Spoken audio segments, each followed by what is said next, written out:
নমস্কার। তো বাবলি সুন্দরীর আরেক জমজমাট পর্বের রিভিউ নিয়ে তোমাদের সামনে চলে এসেছি। তাহলে সবাইকে বাংলা সিরিয়াল সমাচারে অনেক অনেক স্বাগত জানিয়ে আজকের পর্বের রিভিউ শুরু করছি। তো বাবলি তো এসছে টাকা নিতে। তো বাবলিকে তো বলছে এক পয়সাও দেবো না, এক তো জোর করে স্টেজে উঠেছো, তার মধ্যে গায়ের জোর করে টাকা চাইতে এসছো। আরেকজন ছেলে বলছে তোমাকে কে সাত করে মালা পরিয়ে এখানে নিয়ে এসছে শুনি। বলে আরে বাবা, আমাকে কেউ কখনো মালা পরাবে না, সেটা আমি জানি, আমি আমার গলাতে মালা আমি নিজেই পরি। বলছে দাও এবার পয়সা ছাড়ো। বলছে এই ভালোই ভালো এখান থেকে কেটে পড়ো। তো ওই পারমিতা বলছে না হলে কিন্তু ট্রেস পাসিংয়ের দায় একদম পুলিশে দেবো। ট্রেস পাসিং বোঝো তো? বলে ওইসব পাসিং টাসিং বুঝি না, কিন্তু পিসিং বুঝি। চাকি পিসিং অ্যান্ড পিসিং। বলছে ওই পিসিংটা না আপনাদের চটিকুমারের কপালে আছে। হ্যাঁ, ওই চটিকুমার অনেক দাঁত পিসিং মানে দাঁত পিসিং করেছে, তাই বলছে। তো বলছে এই আমাদের স্যারকে নিয়ে না একদম ফালতু কথা বলবে না। এবার তো পারমিতা বিরক্ত হয়ে ফোন করেছে বিনায়ককে, কারণ 40,000 টাকা দাবি করছে। বিনায়কের সামনে তখন ওখানকার লোকজন একদম বাবলিরই তারিফ করে যাচ্ছে, মেয়েটা একদম রসগোল্লার মতো পারফরমেন্স করেছে। আর ফোন করেছে, বলছে স্যার ওই মেয়েটা, যেই মেয়েটা জোর করে স্টেজে উঠে গেছিলো, ও তো এখানে জোর জুলুম করছে। বলছে 40,000 টাকা দিতে হবে নাকি ওকে পারফরমেন্সের জন্য। ওদিকে অর্চি ডাকতে এসছে বিনায়ককে, চল ওদিকে তো গন্ডগোল হয়ে গেছে, তাড়াতাড়ি চল। অর্চি বলছে দিয়ে দাও, ও যা চাইছে ওকে দিয়ে দাও, এই বলে ফোনটা রেখে দেয়। পারমিতা অবাক, বলে দিয়ে দেবো? তখন বাবলি বলছে যাক, লোকটা খেপচুরিয়াস হলেও মানে চিটিংবাজ নয়, তাই বলছে বুড়োটা। তো ওখানে একজন বলছে এই বুড়ো কে? বুড়ো বলে কেন, আপনাদের ওই হুকুমুকো মালিক। অর্চি ধরে এনেছে ঘোড়ার কাছে দুধকুমার, সে সারা রাস্তা নাকি প্রসেসিং করতে করতে এসছে, আর এই গেটের কাছে এসে বরকে ফেলে দিয়েছে। বড় বাবাগো মাগো করছে। তখন বরের যে বাবা, এই ক্যাসা ঘোড়া লায়া, মেয়ের বাবাও বেরিয়ে এসছে, এবার বর এন্ট্রি নেবে কি করে। বিনায়ক বলছে চিন্তা করবেন না, আমি দেখছি। বলে আপনি? তখন অর্চি বলছে চিন্তা করবেন না, ওর নাম শুধু বিনায়ক নয়, ও মহানায়ক, চিন্তা করবেন না। তো বিনায়ক রেগে রেগে অর্চির দিকে তাকাচ্ছে আর বলছে সবাইকে ভেতরে যেতে বল, আমি হ্যান্ডেল করছি ঘোড়াটাকে, তাই বলছে। ওদিকে বাবলি টাকা গুনছে। বলে অত কি গুনছো? পারমিতা বলছে আমরা তোমার টাকা মারবো না। বলে মারতে দিলে তো মারতেন, মারলে টাকা একদম এই কোদাল দাঁত দিয়ে কামড়ে দিতুম না, তাই বলছে। একজন বলছে এই দাঁত নিয়ে অত বড়াই করতে হবে না। পারমিতা বলছে শোনো, পেছন রাস্তা দিয়ে যাবে, সামনের রাস্তা দিয়ে বর ঢুকছে ঘোড়াই করে। তো ঘোড়ার কথা শুনে তো একেবারে বাবলি একদম আনন্দে আত্মহারা। ঘোড়া? যে ঘোড়ায় চড়ে বর আসবে বুঝি, টকবক টকবক? আরে ইস, ওরম ভাবে তো আমার বর আসার কথা। খুব আনন্দ লাফাচ্ছে। দেখা যাচ্ছে বিনায়ক একদম ঘোড়াটাকে একদম জব্দ করে দেয়, মানে একদম শান্ত করে দেয়, দিয়ে তার পিঠে চড়ে গেছে আর ঘোড়া একদম তাকে নিয়ে যাচ্ছে, এরকম ব্যাপার। তো সবাই দেখে অবাক। আর এদিকে বাবলি ওর ভ্যান গাড়ি নিয়ে যাচ্ছে, বলছে কি যে ভাবি না আমি, আমার বর নাকি আসবে ঘোড়ায় চড়ে। এই মুখ দেখে তো ঘোড়ায় কেন, গাধায় চড়েও আসবে না আমার বর, বলছে আর হাসছে। হাসিটা তো মনের দুঃখটাকে চেপে রাখে হাসিটা দিয়ে। তো ঘোড়ার ঘোড়ের আওয়াজ শুনতে পাই, যে কে ঘোড়ার ব্যাকগ্রাউন্ড মিউজিক দিচ্ছিস রে। পেছন ঘুরে দেখছে যে ওই বিনায়ক ঘোড়ায় চড়ে যাচ্ছে। ও অবাক হয়ে দেখছে, দেখতে একটু কল্পনা করছে যে এই এই তো ঘোড়ায় চড়ে আমার রাজপুত্র আসছে, তার মানে বিনায়ক মানে এই চটিকুমারই হচ্ছে আমার রাজকুমার, তাই এরকম একটা মনে মনে ভাবছে আর কি। তো ঘোড়ায় চড়ে চলে যাচ্ছে, তো ও দেখতে দেখতে হট করে পড়ে গেছে। বলছে হায় রে, পড়ে গেলাম রে, ঘোড়ায় চাপা দিল রে, এরমভাবে বলছে। তখন তো বিনায়ক ওদিক থেকে দেখছে, আর যখন বিনায়ক টার্ন করছে দেখছে, তখন এই দেখছে বিনায়ক মাথায় পাগড়ি পড়ে আছে, মানে ওর রাজপুত্র আসছে। আসছে আসছে আসছে ঘোড়া থেকে নেমে বলছে উঠুন উঠুন, এই বলে হাতটা বাড়িয়ে দিচ্ছে। তো ও সেই হাতটা ধরে উঠছে আর হাঁ করে তাকিয়ে আছে। এবার বিনায়ক বলছে সবেতেই মজা না আপনার, সবেতেই ইয়ার্কি মারছেন। আর তখন স্বপ্নটা ভেঙে গেছে। তো বিনায়ক হাতটা মুছছে, ওই হাত ধরে উঠিয়েছে। তো সবেতেই ইয়ার্কি না, why did you fall, why did you fall, তাই এভাবে বলছে। কী করে পড়ে গেলেন আপনি? ওরে বাবা রে, পড়ে গেলাম রে, ঘোড়ায় চাপা দিল রে, ঘোড়া তো আপনাকে টাচও করেনি, এভাবে বলছে।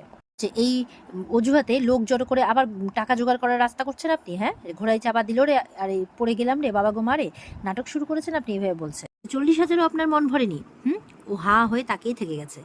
আর তখন ওই বাচ্চা মেয়েটা আসে, রিঙ্কিও বলছে পিসি ওটা সত্যিকারের ঘোড়া নাকি রে? তখন এই বলছে ঘোড়ায় চড়ে রাজপুত্র এসে গেছে রে রিঙ্কি। বলছে বুড়ো চটিকুমারই আমার রাজকুমার। আর এই চটিকুমার কথাটা শুনে একদম খেপে গেছে বিনায়ক, যেতে যেতে থেমে গেছে। যে চটিকুমার, হাউ ডেয়ার ইউ, প্রচণ্ড রেগে গেছে। এদিকে তো বাবলি বাড়ি ফিরেছে। তো বলছে যে কিরে তুই ঠিক আছিস তো, তোকে কেউ মারধর করেনি তো? বলে কি বলছো তুমি? বলে হ্যাঁ। রিঙ্কিকে বলছে এই তুই বলিসনি তোর পিসিকে গিয়ে, তোকে যে বলতে পাঠিয়েছিলাম ওর পেছন পেছন? বলছে কি বলবো, ওই ঘোড়া রাজপুত্রের কথা বলতে বলতে তো। তখন বাবলি বলছে এই তো থাম তো, আমি বলছি। বলে কি হয়েছে? বলে এই দেখ ওই শ্যাকরার দোকানে গেছিলাম এই টাকাটা দিয়ে রিঙ্কির ওই সীতাহারের মাল টাকাটা দিতে দেওয়ার জন্য। বলছে যে এই টাকাটা কি জাল? বলে কি? বলে হ্যাঁ নকল নকল, এটা ওই ওই এমনি ইউজ করে না সব ওই শোটো করতে গিয়ে ওই এই নকল টাকা। তাই বলছে। বলে তার মানে গঙ্গারাম বলছে নকল নকল, ওটাও নকল, ওরা সবাই মিলে প্ল্যান করেছিল তোকে ওখানে পাঠাবে, পাঠিয়ে তুই মানে মিথ্যা কথা বলবে যে তোকে তোকে ওখানে শো করতে ডেকেছে, তুই ওখানে শো করবি আর সব তোকে ধরে মারবে, এই প্ল্যান করে তো ওরা মানে ওরা তোকে পাঠিয়েছিল। তখন তো বাবলি মনে মনে ভাবছে আরে ওরা তো আমাকে ঠকজোচ্চোর বলছিল যে আমি নাকি জোর করে উঠে গেছি, তার মানে ওরা ঠিকই বলছিল, তার মানে ওরা ঠকজোচ্চোর নয়, আমি তো ওদের ঠকজোচ্চোর বলে এসেছি, ওরা আমি উল্টে ওদেরকে ঠকিয়েছি, আবার শো করে এসেছি জোর জবরদস্তি, আবার টাকাও নিয়ে এসেছি। তাই বলছে না না না, কাল সকালবেলা হলে আমি ওদের টাকা ফিরিয়ে দিয়ে আসবো, এই বলে ঘরে চলে যায়। তখন বলছে কী রে তুই কত টাকা নিয়েছিস শো করতে গিয়ে? তখন বলছে ওই রিঙ্কি বলছে 40। বলে 40,000? বলে হ্যাঁ গো মা। বলে দিচ্ছি ফেরাতে তোকে ওই টাকা, অকাট মূর্খ মেয়ে একটা, অভাবের সংসার, ও নাকি টাকা ফেরাতে যাবে তাই বলছে। এবার দেখা যাচ্ছে বাবলি ঘরে গোপাল ঠাকুরকে বলছে যে আমি এই টাকাগুলো তোমার জিম্মাতে রাখলাম, তুমি তো ননি চোর, তাই চোরদের রকম সকম খুব ভালোই বোঝো, চোর চুরি করতে এলে তোমার বাঁশি বাজে আমাকে একটা অ্যালার্ম দিয়ে দিও তো, তাই বলছে। আর ওর বৌদি জানলা দিয়ে দেখছে হায় রে এ কি বুঝে গেল নাকি আমার মতিগতি। তখন রিঙ্কিকে বলছে এই শোন, তুই যখন আজকে তোর পিসির সাথে ঘুমাবি জেনে নিস তো টাকাটা কোথায় রেখেছে আর আমাকে বলবি, বুঝলি? ও মাথা নাড়াচ্ছে, ঠিক আছে। এদিকে দেখা যাচ্ছে বিনায়ক এসে ফোনটাকে ছুঁড়ে ফেলেছে, অর্চি কুড়িয়ে আনলো। বলছে যে কি হয়েছে বলতো, ঘোড়াটাকে শান্ত করে তুই কেন অশান্ত হয়ে গেছিস? বলে বলবো না, উচ্চিঙ্গে মেয়েটা, ওই আরশোলার মতো মেয়েটা জানিস তো আমাকে চটি কুমার বলেছে, চটি কুমার, ক্যান ইউ বিলিভ দিস? তাই বলছে। অর্চি হাসছে, বলছে চটি কুমার? কিন্তু তুই চটি নিয়ে কি করেছিস? বলে খেয়েছি, চটি খেয়েছি, জানিস না, তুই জানিস না যে আমি চটি খেয়েছি, সেই জন্য আমাকে চটি কুমার বলছে। অর্চি খুব হাসছে যে মেয়েটা তোকে এক চটি ছুঁড়ে মারলো, দ্বিতীয়বার তোকে চটি কুমার বলছে, এই বলে খুব হাসছে। তো বলছে তুই হাসছিস, তুই হাসি? বলে না না একদম নো, আমি হাসছি না। বলছে দেখ চটি খাওয়ার পরেও তো আমি ওকে টাকাটা দিয়ে দিয়েছি, বল ও যা চেয়েছে, তো ওর তো কৃতজ্ঞ থাকা উচিত তাই না? কারণ দেখ যতই হোক ওই বাবলু তো আমাদের মুখ রাখেনি, কিন্তু এই মেয়েটা তো যেমন করে হোক আমাদের মুখ রেখেছে তাই না? কোথায় কৃতজ্ঞ থাকবে তা না, আমাকে চটি কুমার বলে ডেকেছে। আচ্ছা কখন ডাকলো বলতো? ওই ঘোড়া চড়ার সময়। বলে ওটা ঘোড়া না, ওটা ঘোড়া নয়, ওটা একটা স্ক্রাউন্ডেল, ওটা গাধা ঘোড়া। বলছে গাধা ঘোড়া? অর্চি বলছে না মানে তুই কার উপর রেগে আছিস, মানে ঘোড়াটার উপর না মানে মেয়েটার উপর? বলে না, মেয়েটা যখনই চটি কুমার বলে ডাকলো ঘোড়াটা বাদর নাচ নাচতে শুরু করলো আর ওখান থেকে পালিয়ে গেল। বলছে আমাকেও ছুটতে হলো ওটার পেছনে। তো অর্চি বলছে ও আচ্ছা, যদি না ছুটতে হতো কি করতিস, মেয়েটাকে চুটি ছুটে মারতিস? এবার বিনায়ক খেপে গেছে, তুই হাসছিস? আর কোনোদিনও বন্ধু বলবি না আমাকে, গিরগিটির মতো রং বদলাচ্ছিস তুই, আমারই ভুল হয়েছে তোকে এতগুলো কথা বলা। অর্চি বলছে আরে ব্রিলিয়ান্ট, সাথে তোকে আমি জিনিয়াস বলি, কটা হলো বলতো? বলে কি কটা হলো? বলে না মানে আমাদের ঘরে ঢোকা পর্যন্ত। বলছে যে না, এই যে আমাদের ঘরে ঢোকার পর থেকে যে হিট কনভারসেশনগুলো আমাদের মধ্যে হচ্ছে তার মধ্যে তুই কটা জন্তুর নাম নিলি বলতো? মানে গোটা অ্যানিমাল পার্সনটাকে তুই কভার করে ফেলেছিস, মানে এটা একজন জিনিয়াস পার্সনই পারে। বলছে না আরশোলা, ঘোড়া, উচ্চিংড়ে, বাদর। বলে বেরো এখান থেকে। বিনায়ক বলছে বেরো। অর্চিকে বের করছে, তখন ওয়েটার আসে। স্যার মানে একদম আসবে না। বলে স্যার আপনার খাবারটা? বলে খাবো না, নো খাবার।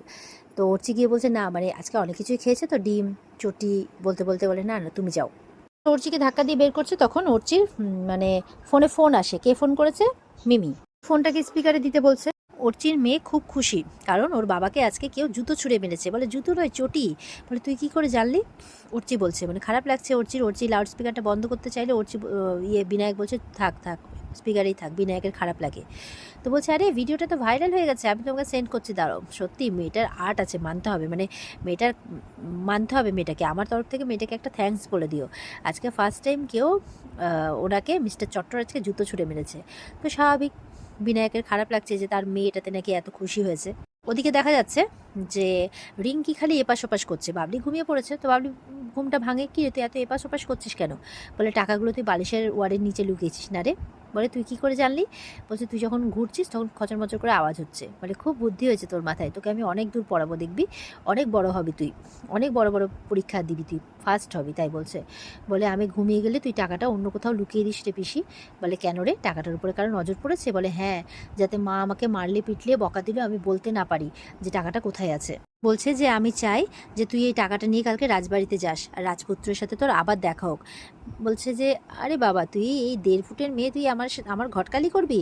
বলছে যে আচ্ছা ওটা রাজা না রাজকুমার? তাই বলছে রাজকুমার কখনো বুড়ো হয়? তো বাবলি বলছে এই তোর রাজকুমার আবার কি রে? আমি কি সত্যি সত্যি কথাগুলো বলেছি নাকি? এমনি বলেছি।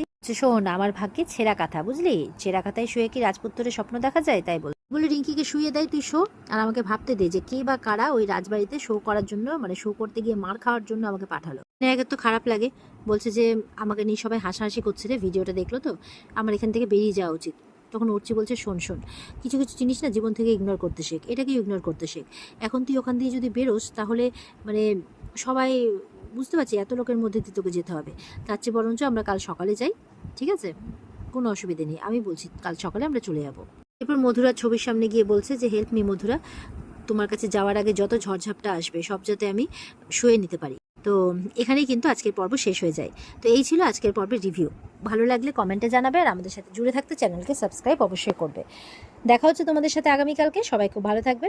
আজকের মতো পর্বের রিভিউ এই পর্যন্তই। বিস্তারিত দেখতে অবশ্যই স্টার জলসার পর্দায় চোখ রাখবে। টাটা।